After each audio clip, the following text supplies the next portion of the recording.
Avez-vous déjà remarqué à quel point quelque chose chez vous retient votre attention sans que vous ayez à faire un effort? Ce n'est pas une vanité, ni une coïncidence. C'est quelque chose de plus profond, qui transcende l'ordinaire. Il y a quelque chose en vous qui vous dérange, vous intrigue et incite les gens à s'arrêter et à vous regarder. Et ce ne sont pas des regards vides, ce sont des regards qui questionnent, qui s'inquiètent, qui ne peuvent pas déchiffrer comment quelqu'un peut porter autant de force sans se plier. La vérité est que ce cadeau n'a pas été choisi par vous. Il a été déposé. Cela a été confié. Et c'est précisément pour cette raison qu'il ne correspond pas aux normes mondiales. Pendant que beaucoup cherchent des raccourcis, vous continuez d'avancer, même lorsque tout semble s'effondrer. Pendant que d'autres abandonnent à la première difficulté, vous restez. Et c'est cette obstination qui déstabilise ceux qui s'attendaient à le voir tomber. Votre lumière n'est pas une erreur, c'est un signe. Un signe qu'il y a quelque chose de plus grand en jeu, quelque chose que beaucoup préfèrent ignorer parce qu'ils se confrontent à leurs propres ombres. Ne grince pas des dents à cause de ça. N'éteignez pas votre flamme pour plaire à ceux qui ne veulent pas grandir. Ce que vous portez n'est pas un ornement, c'est une mission.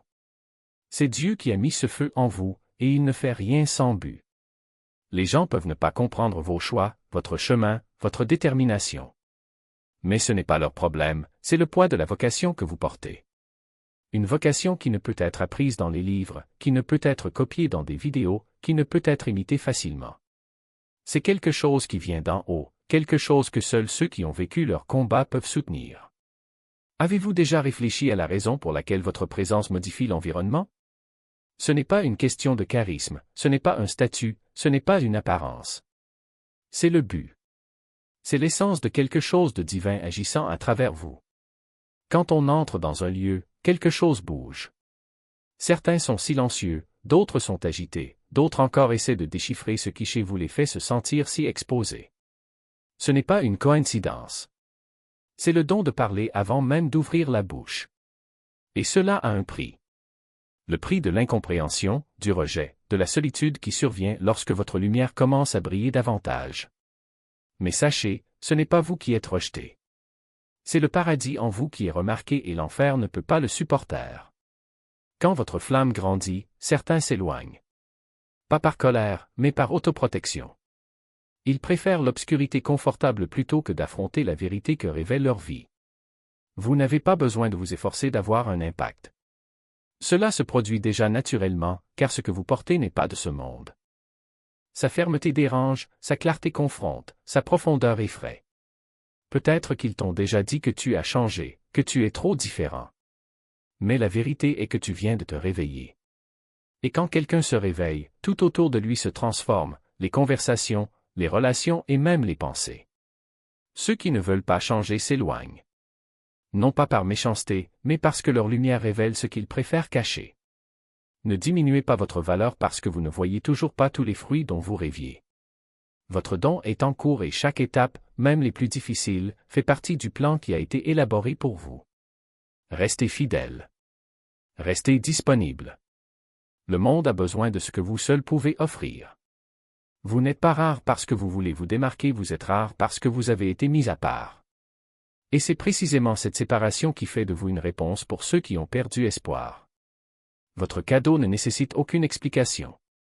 Il a juste besoin d'espace. Et Dieu ouvre cet espace. Lorsque votre présence transforme l'atmosphère d'un lieu, lorsque les gens se taisent ou se tournent vers vous sans raison apparente, ce n'est pas un hasard. C'est le pouvoir de ce que vous portez en agissant. C'est l'atmosphère céleste que vous apportez avec vous, rappelant à tous que l'intégrité, la foi et l'obéissance existent toujours, même lorsque beaucoup préfèrent vivre à la surface. Ne vous comparez pas. Ne vous rabaissez pas. Vous opérez sur quelque chose de plus grand que vous. Et même si vous ne voyez pas encore le résultat final, chacune de vos étapes est alignée sur ce qui a été écrit pour vous. Continuez. Persistez. Votre lumière n'est pas un accident, c'est un outil. Un outil pour éclairer, libérer, restaurer. Et si cela vous dérange, c'est parce qu'il remplit son rôle. Laissez-le briller.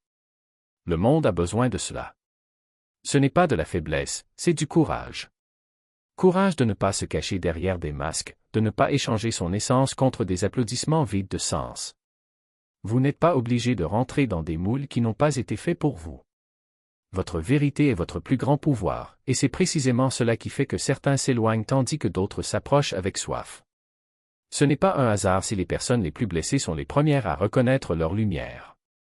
Ils ne recherchent pas la perfection, mais l'authenticité. Ils ressentent, dans leur silence, la même douleur qu'ils portent, mais ils voient aussi, dans leur luminosité, la possibilité d'une guérison. Et c'est pourquoi ils s'accrochent à vous, non pas parce que vous êtes immunisé contre la souffrance, mais parce que vous avez appris à la transformer en force. Vous n'êtes pas un exemple d'invincibilité, mais de résilience. Et c'est ce qui inspire le plus. Le monde est fatigué des discours. Il a besoin de témoignages. Il a besoin de gens qui non seulement parlent de foi, mais qui la vivent quand personne ne regarde. Il faut quelqu'un qui non seulement enseigne l'amour, mais qui le pratique même lorsque c'est difficile. Il a besoin de quelqu'un qui ne rêve pas seulement de changement, mais qui se lève et le réalise, même si ce n'est qu'une étape à la fois. Et vous êtes ce témoignage. Non pas parce qu'il ne tombait jamais, mais parce qu'il se relevait toujours. Non pas parce qu'il n'a jamais douté, mais parce qu'il n'a jamais laissé le doute l'emporter. Votre histoire n'est pas un hasard. Chaque cicatrice, chaque victoire, chaque larme versée en silence a été une brique dans la construction de qui vous êtes aujourd'hui. Et ce que vous êtes aujourd'hui n'est pas pour vous, mais pour ceux qui n'ont pas encore trouvé leur voie. C'est pour ceux qui n'ont pas encore trouvé la sortie. C'est pour tous ceux qui ont besoin de rappeler que l'obscurité n'est pas la fin, mais simplement l'espace où la lumière devient le plus nécessaire. Ne vous inquiétez pas d'être compris de tout le monde. Jésus non plus. Ce qui compte, ce n'est pas le nombre de personnes qui vous applaudissent, mais l'impact que vous avez sur la vie de ceux qui en ont vraiment besoin. Certains vous verront comme une menace, d'autres comme un espoir. Et ils ont tous deux raison, car leur présence change la donne. Il expose ce qui est caché et révèle ce qui dormait. Ne baissez pas la voix pour répondre à ce que les autres attendent de vous. Son message n'était pas fait pour plaire, mais pour transformer. Et la transformation est toujours inconfortable. Exige toujours la démission. Demandez toujours plus que ce que les gens sont prêts à donner. Mais c'est là toute sa beauté, vous n'êtes pas appelé à être à l'aise, mais à être efficace. Rappelez-vous, le feu qui brûle en vous n'a pas été allumé pour être caché. Il existe pour réchauffer, purifier, éclairer les chemins. Et s'il brûle intensément, c'est parce qu'il y a beaucoup d'obscurité autour. N'éteignez pas votre flamme pour que les autres se sentent à l'aise. Ne réduisez pas votre intensité pour qu'ils ne se sentent pas menacés.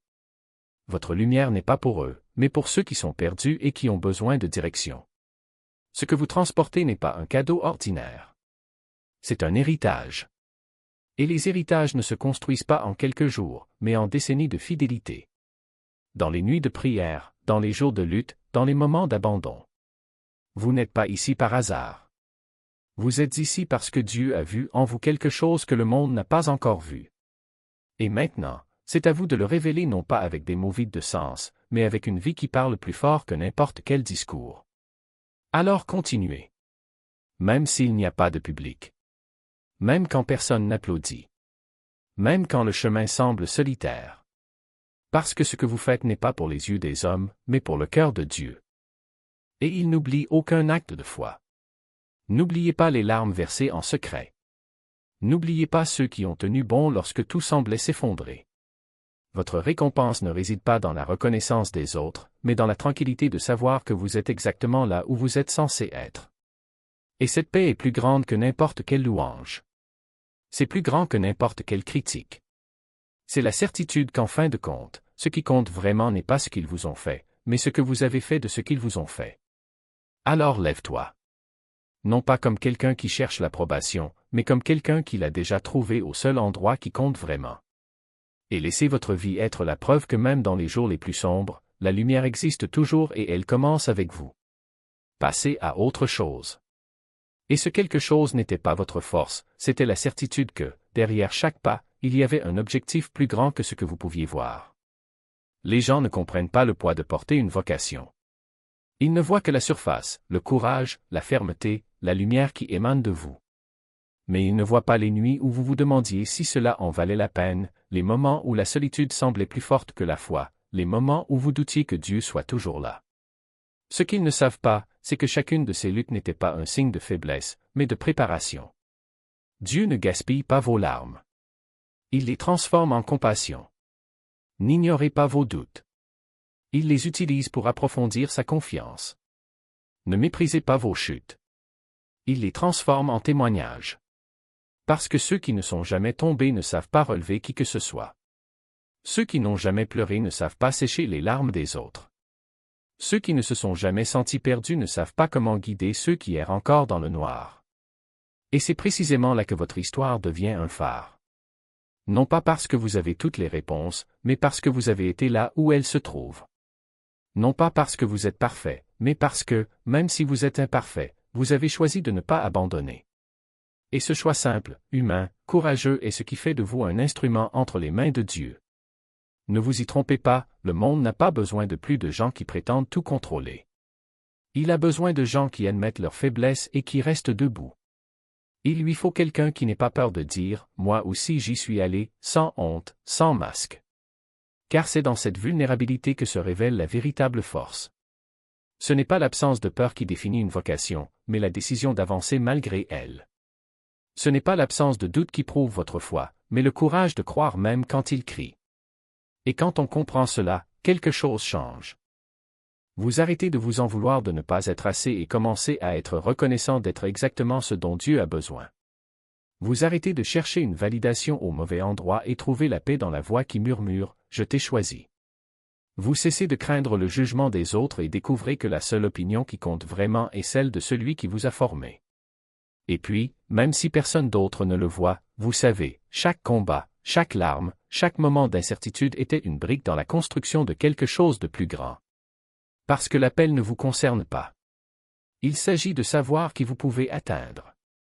Il ne s'agit pas de ce que vous pouvez réaliser, mais de ce que vous pouvez transformer. Il ne s'agit pas d'être vu, il s'agit d'être utilisé. Et lorsque vous acceptez cela, quelque chose d'extraordinaire se produit, la critique perd de son pouvoir, les comparaisons n'ont plus d'importance, et même le silence de ceux qui devraient vous soutenir ne devient qu'un bruit de fond. Parce que maintenant vous êtes à l'écoute d'une fréquence plus élevée. Vous entendez désormais la voix qui compte vraiment. Et cette voix ne vous demande pas d'être parfait. Elle vous demande d'être fidèle. Cela n'exige pas de vous de la grandeur. Elle vous demande la disponibilité. Cela n'exige pas de résultat de votre part. Cela vous rappelle que le miracle a commencé au moment où vous avez dit « oui ». Alors n'abandonnez pas. Ne reculez pas. Ne laissez pas la fatigue ou l'incompréhension vous priver du privilège d'être utilisé par Dieu. Parce qu'en fin de compte, quand tout sera fini, ce qui comptera, ce n'est pas le nombre de personnes qui vous ont applaudi, mais le nombre de vies que vous avez touchées. L'important n'est pas le nombre de portes fermées, mais le nombre de portes que vous avez contribué à ouvrir. L'important n'est pas le nombre de fois où vous êtes tombé, mais le nombre de fois où vous vous êtes relevé et avez emmené d'autres personnes avec vous. Vous êtes fait pour briller, pas pour vous cacher. Transformer, pas se conformer. Être lumière, pas ombre. Et cette lumière n'est pas la vôtre. C'est le sien, reflété en vous. Alors laissez-le brûler. Laissez-le s'éclairer. Laissez-le brûler tout ce qui n'est pas la vérité, tout ce qui n'est pas l'amour, tout ce qui n'est pas un but. Parce que dans l'obscurité, même la plus petite flamme fait la différence. Et le vôtre n'est pas petit. Elle est sacrée. Elle est nécessaire. C'est pour elle que tu es là. Avance. Mais sachez qu'il y a quelque chose en vous qui est la marque du ciel. Un signe silencieux que votre voyage n'est pas ordinaire. Vous ne faites pas que vivre, vous êtes une réponse. Votre vie a été conçue pour les autres. Un rappel que Dieu élève toujours les gens dans le silence et les révèle lorsqu'ils sont prêts. Ce qui est à venir requiert de la maturité, mais vous l'avez déjà, parce que vous avez enduré ce que beaucoup n'ont pas pu endurer. Et il le sait. Par conséquent, il libère de nouveaux niveaux d'influence sur vous, non pas pour vous rendre grand, mais pour élargir la portée du don que vous portez. Préparez-vous à être utilisé encore plus. Préparez-vous à toucher des vies que vous n'auriez jamais imaginé atteindre. Et maintenant, je veux te demander, si ces paroles t'ont touché, si elles t'ont rappelé qui tu es et ce que tu portes, déclare avec moi, comme sceau, comme confession de foi, comme rappel pour les jours difficiles, je porte un don qui ne s'efface pas. Si vous ne faites pas déjà partie de cette communauté, rejoignez-la maintenant. Ici, vous trouverez des mots qui renforcent, éveillent et alignent votre âme avec le ciel. Ce que Dieu a commencé dans votre vie, il l'achèvera. Et pendant que le monde essaie de déchiffrer votre lumière, continuez à porter le don, car telle est votre mission. Et le ciel bouge déjà quand tu dis oui.